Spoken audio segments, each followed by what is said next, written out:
I just got a call from a customer who's wanting to come in, and usually people that want to come in like to see the quality. I asked, why is it that you'd like to come in? Because everything that we do can be done online. You can upload your picture, you can check out our portfolio. Instagram has a lot of our pictures, right? And we also have close-ups where you can see the texture. So again, I just am curious to know, because it's to better serve the customer, right? This is like our top canvas option, which is a satin canvas. This we're just repurposing the frame. This is an old great customer of ours. Like, she just had it in storage, and it was just like stuff was leaning against it. So she's like, if you guys can reuse the frame, I'm like, absolutely. So what we do, if anyone really, they want to recycle through their artwork, like bring me your frame, and I can reuse the wood. So let me bring this over. People got to see this. This is good. Hell yeah. Okay. Let's see. All right, we'll be right there. Okay.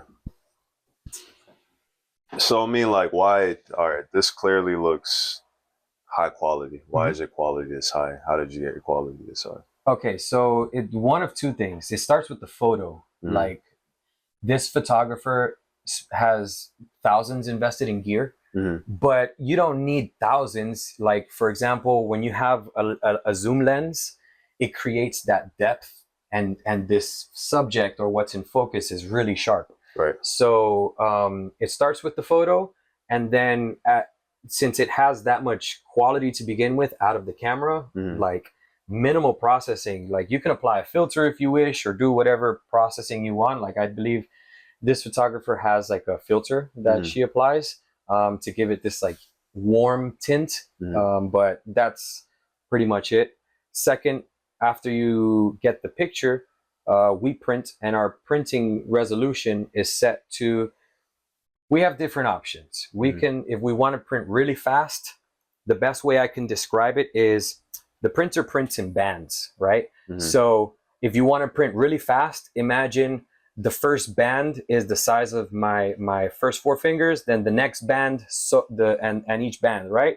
But if you want to print in really high detail, you can increase the bands. So you're printing in like 16 bands or 8 bands, like right in this same amount of space. Right? Okay.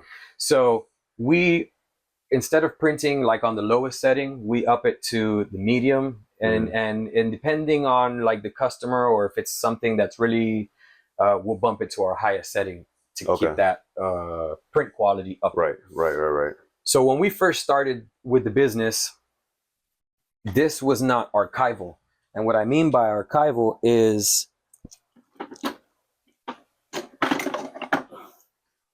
like, this is scratch resistant, water resistant, like I can pour and nothing's gonna happen. When we first started, we were printing with a printer that didn't have this feature. So like right off of the machine, you get this protection. Like this is the quality as well. So we're able to cater to people who want their stuff to last. It's not, I have cheaper like samples around here, which are these, and like you can see, like this is matte canvas, the colors faded, it's totally different, right? Like, look at the amount of texture, it's very minimal to none. Whereas you can see like the texture, like, I don't know, it pops more on this type of canvas. On matte canvas also, like, when you get your fingerprints on it, you have oils, it gets very dusty easy, it's harder to clean, like you get these types of things, and it's less resistant to scratches. Like, I'm not saying these things are bulletproof, because you see, like, since it was leaning against stuff, but like that was after God knows how long, right? So I've always been a stickler for the product that I'd rather have a customer say, I can't afford your product than what you're making is trash. So we've catered to not that bottom end of customers, and not the extreme like photo lab, who are also do like film development and stuff like that. Like they have like a color lab, like that machinery right. suits. This is for that like prosumer level, Okay. you know, and these people that really don't know the difference, but if they want a product that lasts, then this is what you're looking for as opposed to something low end. Okay. Other thing is they don't use wood on cheaper frames, so this is like a composite. See, it's like the IKEA furniture wood. Okay. As a frame, this stuff warps over time, doesn't hold against like humidity well, as opposed to like pine wood that's actually treated to withstand some sort of like heat resistance, so on and so forth. But we used to offer this thin frame, but we just switched to offer the gallery, which is the thicker one. Okay. But again, if we're printing for you, then we can set the specs. We can set the specs to whatever. If you're going to stretch on the thin frame, or if you're going to stretch on, we can make that adjustment on the program itself. Okay.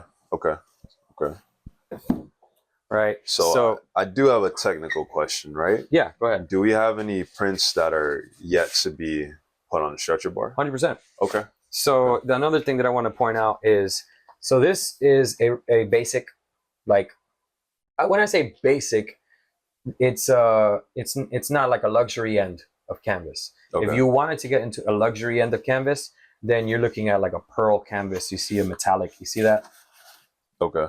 This makes colors completely different. If I would have printed it, you know, you have a different shine, and it would look a little bit metallic. Okay. So I'm gonna see if I have a. See this camera is excellent. I'll try to view. Question is.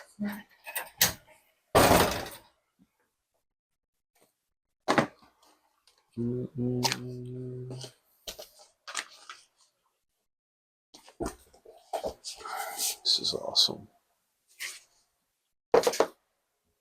So they already picked up already? They picked this one up already? Or oh no, she just let us have the frame back. So yeah, she said you guys are more than welcome to repurpose it however you wish. Yeah. Okay, so let's go. I'm gonna try to show you as many examples as I can here. We can take. I'll move that out of the way.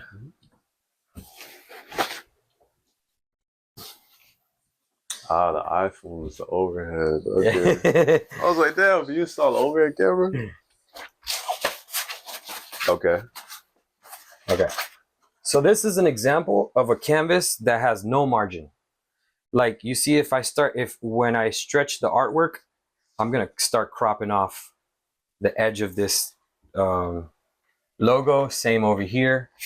What is the margin for the people at home who are not technical savvy in the slightest bit?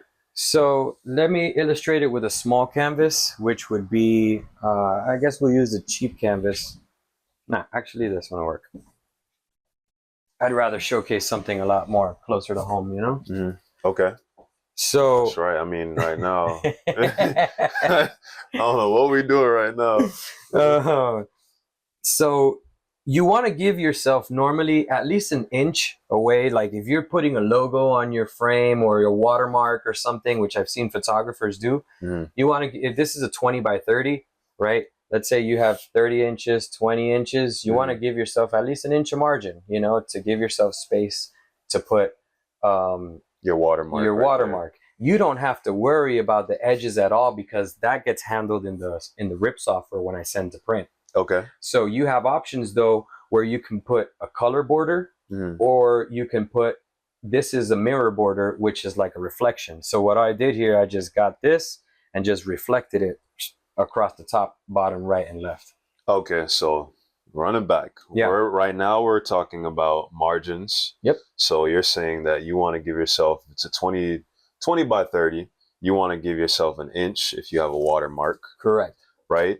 And then because we're dealing with the canvas, yep, you're looking at the sides here. The sides are in continuity. Correct. If they're in continuity, that means it's a mirror. It's a mirror. Yeah. Okay, so we're looking at a mirror on the side. So here's an example, right? Let's say that's my watermark I want to toss there. You know, give yourself that space. Okay.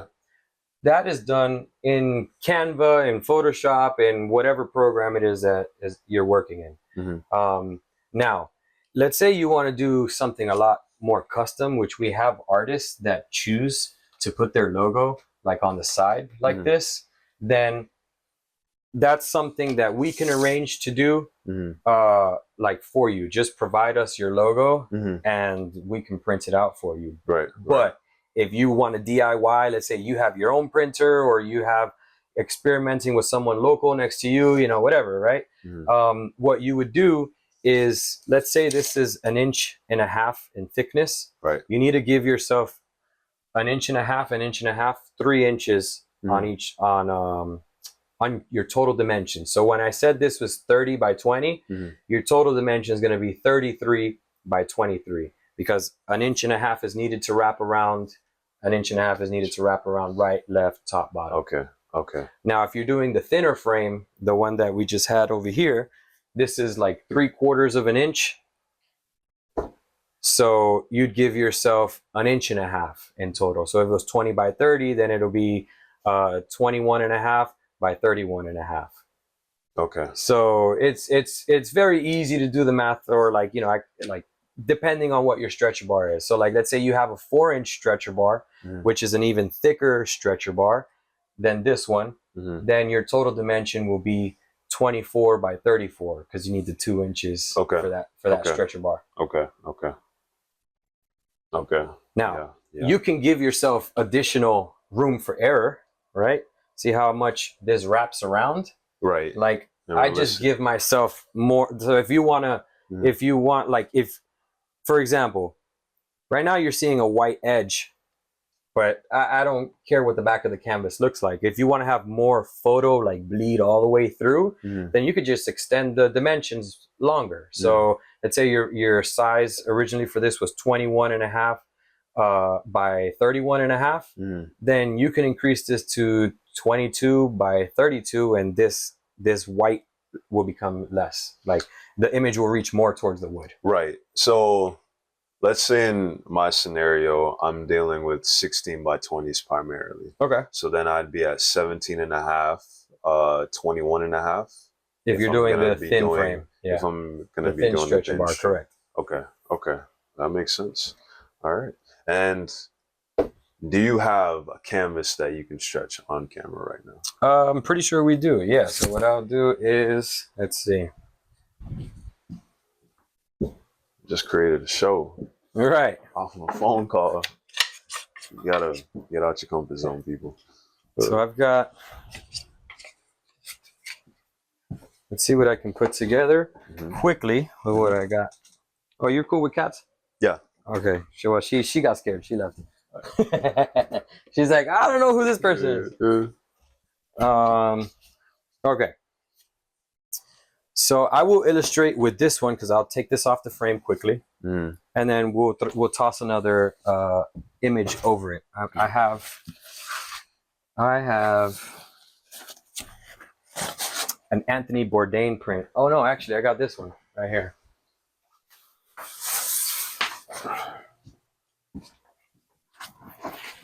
So this is a 12 by 16.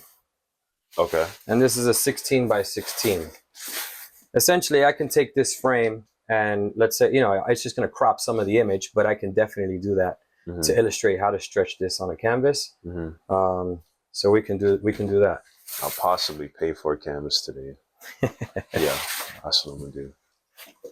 Yes. So we'll grab this out of the way.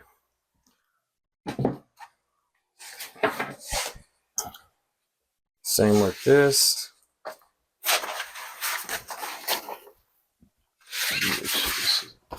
All right. So very simple. The tools that you're gonna need would be a plier. This is highly recommended for removing staples once you've made a mistake. Let's say, you know, you need to take this apart. Then, you know, the larger your pliers are, the easier the leverage you have to remove the canvas, right? See, like, this is just basically little to no effort. Right. to remove. That's smooth. Mm-hmm. So you're just cranking it. Yep.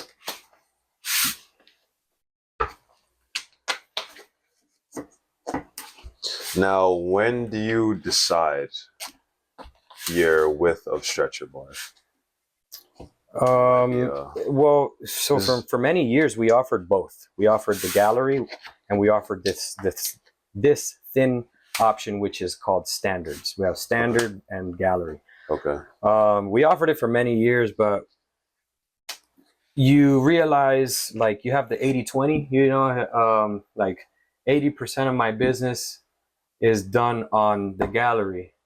20% of it is done on the standard. So I was like, we're just going to run in that direction. And if you're really tied to standard, we can order it for you and do a custom, you know, just let us know. We'll be more than happy to, because we'll keep a couple of standard options, a standard stretcher bar in-house for local customers that have, for example, especially when you're buying art internationally, they're usually done on this thin stretcher bar. Okay. Like, so people will go on a cruise, and after they come back from their cruise, they're like, hey, I want to get this canvas stretched, because they'll sell it to you rolled in a tube. You're right. You're right. That's exactly how it is. So that's another like niche of people is travel photos. You know, those people who really enjoy preserving their memories, they print them out. And canvas is a great option and an easy option. So, all right. So since you worked at a frame shop, you're familiar with a V-nailer and so on and so forth, right? Yeah. So that's how we put the stretcher bars together, with the V-nailer. And probably be lazy and get them joined. So that's a really big price difference. You can I'll be honest with you. 16 by 20 is not that bad of a how would I put it? Process. Of a process. Like you can get, if I'm not mistaken, they sell. All you need is this, my brother. You do that in a format. This has enough pressure, to be honest with you. You can just go one across, one, and I'll illustrate it with a. Let me grab this Sharpie. So right now, you have the V-nailer that's doing this situation, right? With the compressor gun, you can just go one across. That's enough pressure to go, and you can do multiple. So go 1, 2, 3, and 4. Full reinforcement. Yeah, and you could do that. This is all you need is pressure. Now, I would recommend using the pressure for 16 by 20. If you were doing 12 by 12 like this size, you can get a regular staple gun. See that? And then for extra reinforcement, you can go diagonal. I mean, you can do a cross. You can do a perpendicular. And then you have that, which that's amazing. Reinforces it. You can do it on the front and on the back. Bum, bum, bum. Why wouldn't you go staple gun on 16 by 20? Because then you start to get a wobbly frame. It's not enough support from the staple gun to go deep enough into the wood to hold it from wobbling. Okay. What I mean by wobbling is it's gonna be flimsy on the corners. Like right now, if I do this, this is a pretty sturdy frame. Like this is not gonna bend. See that? Yeah. I mean, it's held together with the V-nails, so it's not going anywhere. But on a old example, I guess, look, if I hold this out here, right, you can see how much more of, like, you see how much more play you have on the corner. Like this once the larger you go, the less play you have with each end. Like it can get warped. Like look at how easy I can bend this whole frame, right? Correct. But then again, this is how you fix the frame. So if you have a warped frame, you could just you can bend it back. Okay. Anyway, this is just like, yeah, no, this you have the knowledge, people. He has the knowledge. You know what I mean? So compressor gun, I would recommend and it's really easy to get staples. And my see pops here. just bought, is that Harbor Freight? Yeah. Yeah, my pops just got me that same one. I hadn't taken it out the box yet. And as a matter of fact, if I'm not mistaken, the advanced ones for small frame shops sell guns like that shoot V-nails. So you can get one that'll shoot the V-nail. Right. So let me grab my scissor. They changed camera angle because you know people got ADHD and stuff. I mean, you're more than welcome to put it overhead as well, right next to that one too, if you want. Right. Okay. Do that on the last.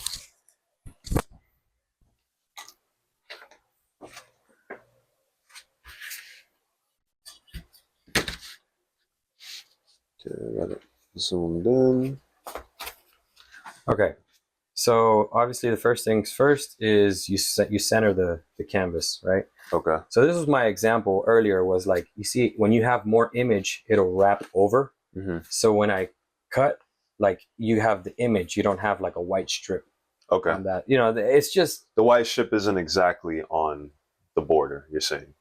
Correct. The white strip on the back of the canvas depends on how much room or play you give yourself when you print the image. Okay. So, but more often than not, I prefer having white so that you can see the print line. It guides you with, okay, did I position it the right way? So for example, is like, this image is a little bit larger for the frame.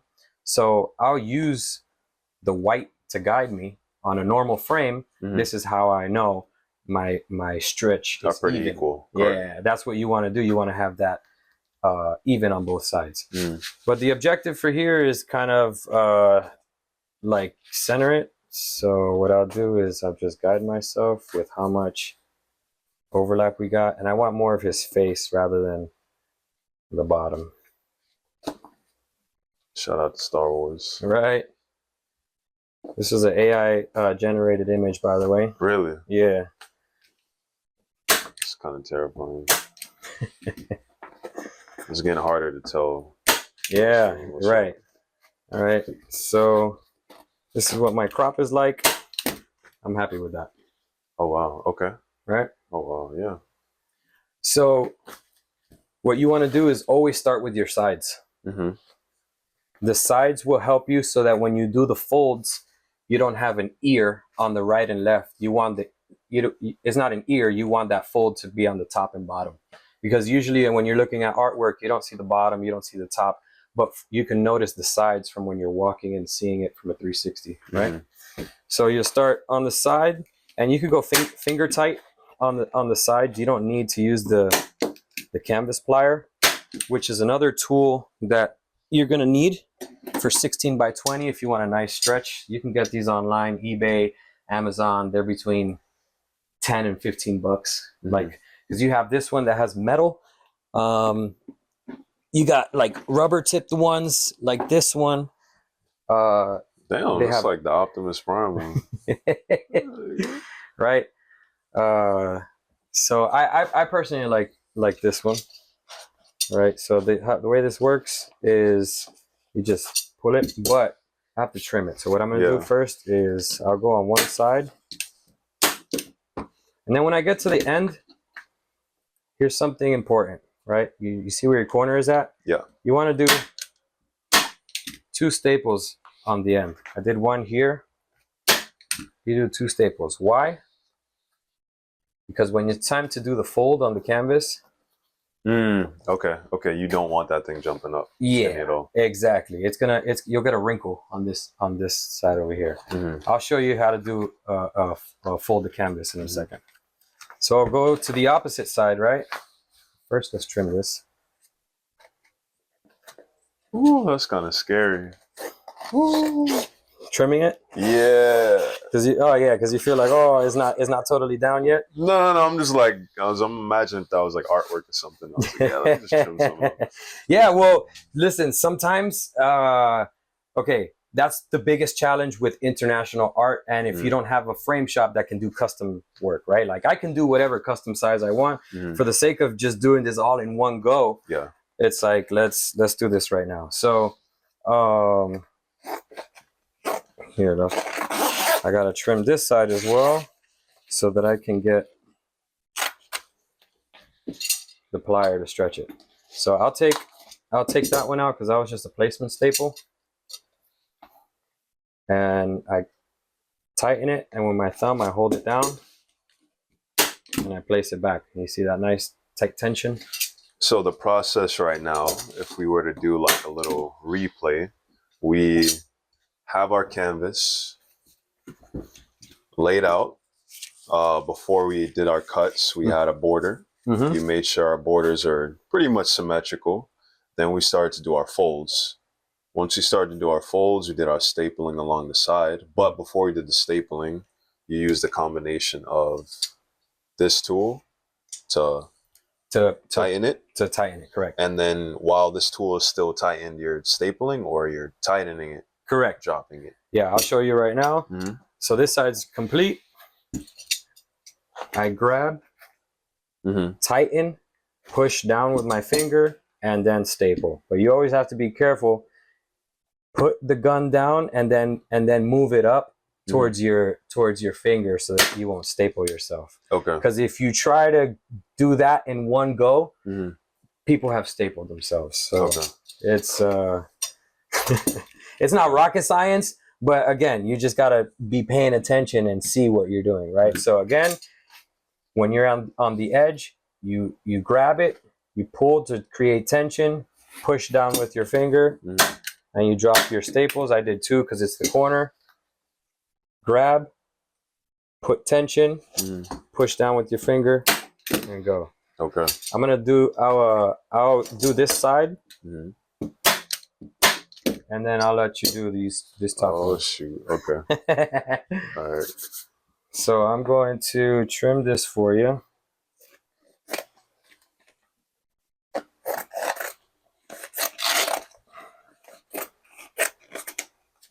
All right. So the corner is a little bit tricky. I'll do this one to start it off. So remove the placement staple because that was from the very beginning, right? Take that out of the way. What I do is I push with my finger, right? And then I just fold over, right? Okay. So if you have that fold like that, what you can do is pinch this and rotate outward. See, I rotate outward, and then I can do push it in, and then I'll do an ear that has an angle that's slightly less. Okay. See that?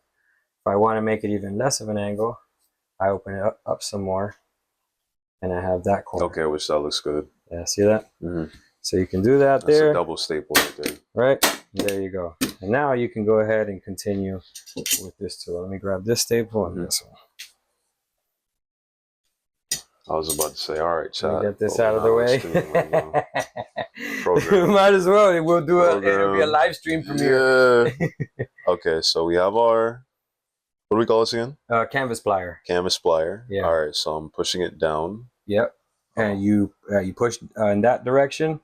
Forward. Right. Yep. You create that tension, and then you push with your thumb right here. Push down, and you let go of this at the same time. Yep. And you kind of push your thumb up. And then with the staple, drop that like right under your thumb. Cool. Perfect. Okay. Rinse and repeat. All right, cool. Get the middle right here. Get some tension going forward. Like that. Rinsing and repeating. Okay. Going along. Let me go space it out a little bit more. 1 second. This you use towards the bottom. That gives you, yep, it's the other way. So it faces away from you. Oh, okay. Okay. That gives you, see, if you look here on the edge, on this, which is the side that I use the plier at? Well, that puts tension on the wood. That's what gives you that tension to stretch the canvas. Okay. If it's on the other side, you're not going to get tension stretching the canvas down. Okay. Okay. Got you. Okay, so I'm here. Yep. Drop it down. Yep. And then try doing that that corner before you continue moving this way. Oh, okay. So because if you come over more, you won't be able to do the corner. Okay. Okay. So we're gonna what? Air it. All right. So first things first, you want to push from this side. So you take this out, and your finger pushes towards in that way. Look at this. Yeah, almost have it. Yeah, just keep twisting it. Like so. Nope, not quite. But here, let's do this. Let's see if I can help you out. Okay. So we'll push right here to create, and we have to hold this out. There. Then you kind of want to grab this loop, and it'll go over your finger. See that? And then you create that. Okay.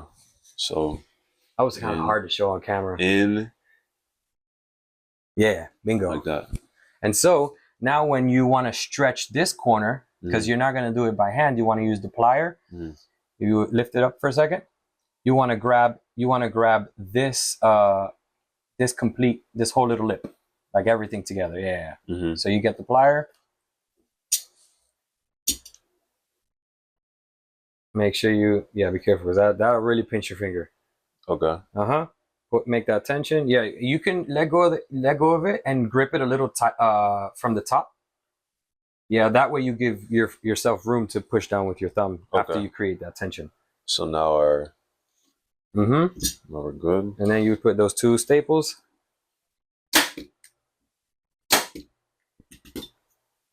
Turn that around. Check that out. That bottom side's done. Okay, mine don't look as clean as the other one, but we're getting there. Yeah. Okay. It's honestly, give yourself I don't know, by the 20th one that you do, I'm a feel. Yeah. Okay. Yeah. And I say 20th because it's like, how many of these can you really do when you're in a flow? You can probably do like maybe 20, 25 of these in an hour. If you're getting into a nice rhythm. If they're all the same size and your frames are already together, you're just putting it in a flow. All right, so my bad. I'm so used to like just doing it without saying anything. So you see that here. Let me see if I can get it from the overhead view. You push with your finger, right, to create this like. Let's call it an ear. Ear, yeah. That I guess it would be an ear. So you push down, you grab the ear, and that ear is gonna like rotate over your finger. I was facing me, so let's do it this way. Let's say that's loose. You push in, you grab the ear, and that ear rotates over your finger, and you create the fold. Okay. Pretty straightforward, right? And then I'll grab it all down here together. What I did was I give myself room. See how much room I give myself? Yeah, you went up top. Yeah, you went up higher. And then I'm able to, when I go down, here's a little trick, I guess, that I don't even pay attention to these things. When I push my finger while I'm letting go, it rolls. You see how my thumb rolled? So that motion just happens at the same time. I'll take this placement staple off. And I'll go this way, create that tension. You see how high my thumb is? Same thing, grab, create the tension, push with my thumb. And then usually when I'm about the middle, I'll do the other side. So an easy way to do it is have the canvas face you, and you can do these corners like that. So when you see that like that, you kind of like make sure it's up, push with your finger, grab the ear, and rotate it over. And if you want it to be more towards the corner, then you just rotate it like this. I'm sorry, you rotate it out, and more of the canvas will rotate over the end. Okay. Little tips, I guess, after doing this for so many times. You know, when they say 10,000 hours into something, this has definitely been a 10,000 hour thing. So grab that. Then when the staples are in, trim it. Okay. Now, if you want to get pretty with it, you can get a razor blade, make it all nice, or you can get like a white tape.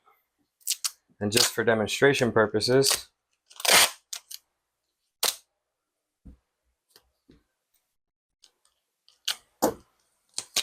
so cool. Kind of like what you would do at a frame shop, right? You know, just kind of just put that down. Then I'll cut it right there and over here. And I just beautiful. Yep. There you go.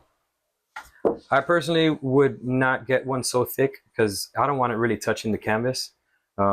It's more so just to cover, just to make it look pretty. Because there could be, I don't really know how well this translates, but over time, I don't know if that'll show up on the front. You see how it's sucked in the canvas right there? Okay. Yeah. So perfect example of why, you know, you can get yourself half.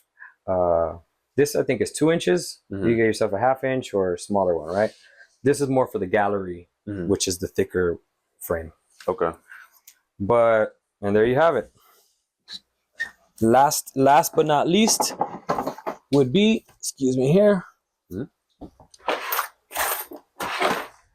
your hanger, right? And this is simply put in with a hammer, which I thought I had here. Oh, you look for a hammer? Yeah. Well, I guess my hammer walked away. But pretty straightforward. Flip it around and you place this in the middle and hammer it in there. Boom, boom. Yeah. That I'm fully familiar with. For sure. Oh yeah, absolutely. For sure. I forget. For sure. I guess for those at home or chat. Yeah. Word. Nah, dude, and we can definitely do more of these. You know what I mean? So I'm more than willing to I'm gonna post this on YouTube, and give me your tags, handles, you know, 100%. Yeah. And then we'll check in. So this was day 1. What does it look like on day 14? You know what I mean? Day 14, we're gonna be up. Museum material. 100%. So the other thing you do is you check for the tension, you know, and that's a nice tension right there on the print. There you have it. You want it? I'll take it. All right. That's Brian, give the people a shout out. Business. Check us out at CanvasFab. That's Canvas and then FAB, like Frank Apple Boy. It's been awesome. JT. Yeah. Pleasure to meet you. This was totally off the cuff and unscripted. I called him this morning. Today. I was like, yeah. So question for you, like what's your opinion or take on quality for those, like, you know, that's a question I get asked a lot. Like yourself was like, I'd like to see quality. What's your take on our quality? I think the quality literally jumps off the canvas. Oh, nice, man. So, you know what I mean? I think there's no lack of quality here. Like CanvasFab, quality, same sentence. And, you know, I'm looking around and I want to take some of this stuff off the wall. I'll be honest with you. Well, definitely. I appreciate that. And check us out on CanvasFab.com. You can browse through our gallery to find stuff that matches you, your style, your space.